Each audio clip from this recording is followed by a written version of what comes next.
So now students, let's try to recap some of the key concepts of structured query language, that is SQL. तो साथ साथ हम लोग ये जो SQL का recap के साथ हम उसको implement करके भी देखेंगे with certain queries, with certain business requirements, ताकि आपको जो आपने concepts अभी इससे पहले वाले कोर्स में पढ़े हैं और databases के अंदर वो सिर्फ brush up हो जाएं, ताकि जब हम इस कोर्स के एक्चुअल कंटेंट्स में जाएं तो you should not feel alien कि ये क्या चीजें हमने पढ़ना शुरू कर दी हैं. So coming back to SQL basic. So now what is SQL? SQL is basically the only known way to interact with databases. इससे मुराद ये है कि जब भी आप कोई एप्लीकेशन को डिजाइन करते हैं, जब भी कोई सॉफ्टवेयर को आप डेवलप करते हैं, तो उसके बेसिकली 3 कंपोनेंट्स होते हैं या 3 लेयर्स होती हैं, जिसको आप लोगों ने I am sure 3 tier architecture में बहुत कोर्सेज में पढ़ा होगा.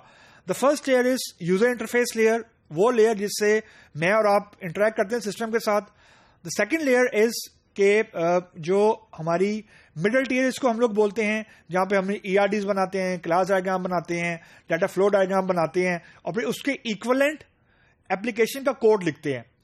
And the third layer is जो कि एक्चुअली हमारा इस कोर्स का फोकस है, that is database layer, data layer या फिजिकल डाटा लेयर.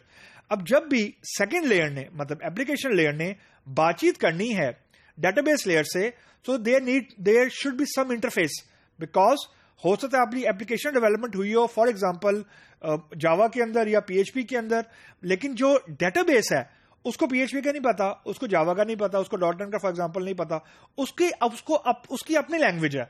यूं कह लें database has its own language.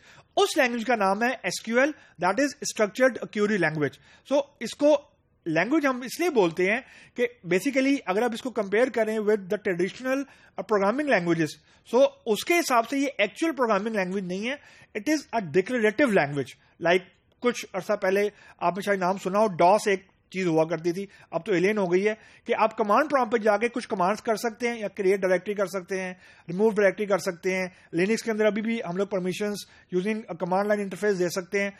उसके इक्विवेलेंट एसक्यूएल से मुराद ये कि आपके पास कुछ प्री डिफाइंड चीजें मौजूद हैं. You have a lot of pre defined constructs और आप उन्हीं कंस्ट्रक्ट्स को यूज करते हुए कुछ मैनिपुलेशन कर सकते हैं, डाटा को रिट्रीव कर सकते हैं. डबल कोट्स, डाटा को रिट्रीव कर सकते हैं, डाटा क्रिएट नहीं कर रहे. We are just retrieving the data, formatting it and displaying it for different users और फॉर एप्लीकेशन. तो जो टिपिकल लैंग्वेज होती है उसके अंदर उससे मुराद ही होती है कि आप उसके अंदर रहते हुए कोई नए कंस्ट्रक्ट क्रिएट कर सकते हैं. एसक्यूएल में ऐसे नहीं कर सकते.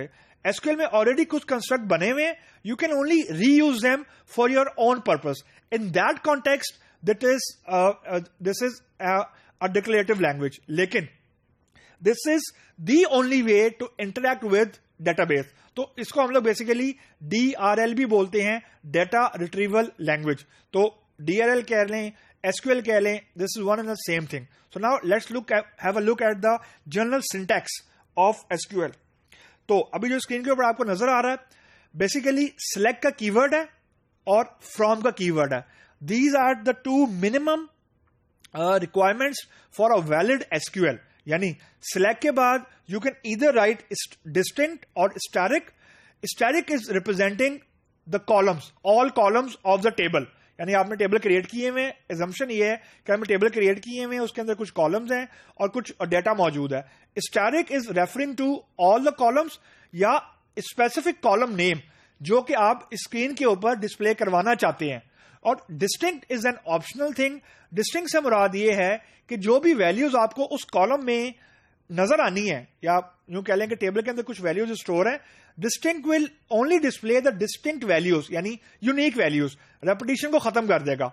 या अगर आप फॉर एग्जांपल स्टैटिक लिखेंगे तो स्टैटिक से मुराद है सारे कॉलम, यानी आप लिखें सिलेक्ट स्टैटिक, इसका मतलब है कि आपने सारे के सारे कॉलम डिस्प्ले करने हैं. किस टेबल के, वो आपने लिखने हैं फ्रॉम के बाद, यानी फ्रॉम के बाद जिस भी आप टेबल का नाम देंगे उस टेबल के सारे column you will get to see on the screen as it is. अगर डिस्टिंक्ट लिखा होगा तो कॉलम में से वो यूनिक वैल्यूज को पिक करेगा. अगर डिस्टिंक्ट नहीं लिखा होगा तो उस कॉलम की सारी वैल्यूज को पिक करेगा. तो यूं कह लें कि जो मिनिमम हमारे पास SQL है, that is it should contain at least select and from keyword. Select के बाद किसी एक या मल्टीपल कॉलम का नाम या स्टैटिक सेपरेटेड बाय कॉमा, और फ्रॉम के बाद किसी मिनिमम एक वैलिड टेबल का नाम। मतलब आपने किसी ऐसे टेबल का नाम नहीं दे देना जो कि डेटाबेस में आपने क्रिएट ही नहीं किया हुआ and you are trying to access the data out of it. So distinct से मुराद के वैल्यूज नॉन रिपीटेड। सिलेक्ट के बाद आपने स्टैटिक लिखना है या एक से ज्यादा कॉलम नेम लिखना है, और फ्रॉम के बाद आपने कम से कम एक टेबल या मल्टीपल टेबल के वैलिड टेबल के नाम देने हैं to be a valid SQL statement. So that's a general और generic syntax of SQL. So now to conclude the basic syntax, जो भी हम लोग इंप्लीमेंटेशन करेंगे ऑनवर्ड्स, उसमें एजम्पशन ये है कि टेबल्स ऑलरेडी क्रिएट कर लिए हुए हैं। जो भी हमने ईआरडी बनाई थी उसके टेबल क्रिएटेड है, और उन टेबल्स के अंदर डाटा पॉपुलेटेड है। क्योंकि ये चीज इस कोर्स के प्रीव्यू में नहीं है कि हम लोग टेबल दोबारा से क्रिएट करें, उसको उसके अंदर डाटा पॉपुलेट करें और फिर उसके अंदर डाटा इंसर्ट अपडेट डिलीट करें। ये इस कोर्स के कॉन्टेक्स्ट में नहीं है, इसका प्री रिक्विजिट है। तो हम एक्चुअली डाटा क्रिएशन या डीएमएल को रिकैप नहीं कर रहे, सिर्फ एसक्यूएल को रिकैप कर रहे हैं, क्योंकि पीएल एसक्यूएल में you are going to use a lot of SQL.